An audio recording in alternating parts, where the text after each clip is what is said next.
So today we're going to be talking about horizontal asymptotes. So first of all, I'm just going to be drawing out a sample rational function just so that we can get an idea as I explain the three different rules.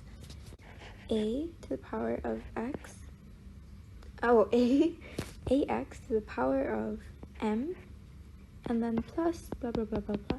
So we're just looking at we're going to assume that ax to the power of m is the leading coefficient.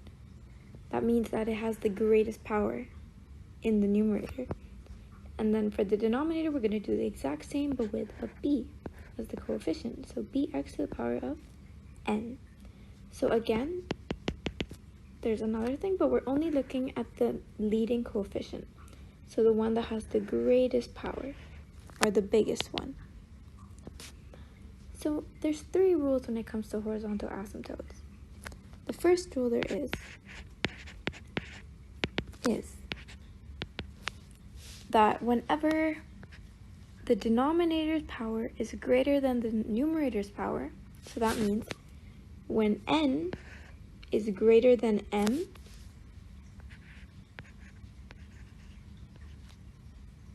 the horizontal asymptote, which is y equals, make sure you know that it is y equal, not x equal, because x equal goes with vertical asymptotes. So y equals 0. So again, I'll repeat this. Whenever the denominator has a greater power than compared to the numerator, the horizontal asymptote is going to equal to 0. So that's rule number 1. Now we move on to rule number 2, which is the opposite. So when the numerator has a greater power than the denominator, so that means when m is greater than n, there is no horizontal asymptote.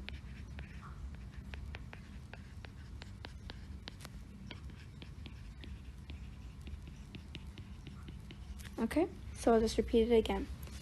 Whenever the numerator, so the numerator means the equation on top.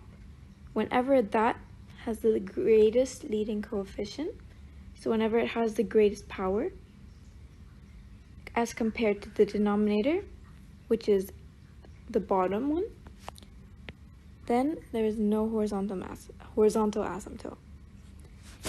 Now we're going to move on to our final rule, rule number 3. What happens if both m and n are equal to each other?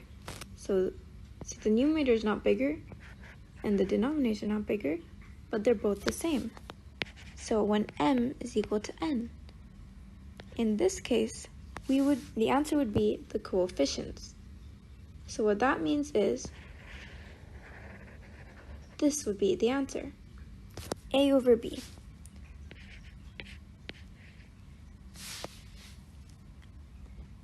So again, whenever both the numerator and the denominator have the same leading coefficient, or not leading coefficient, but the same greatest power. So for example, let's say a to the power of 2, ax to the power of 2 over bx to the power of 2, and then plus yada yada yada, extra stuff.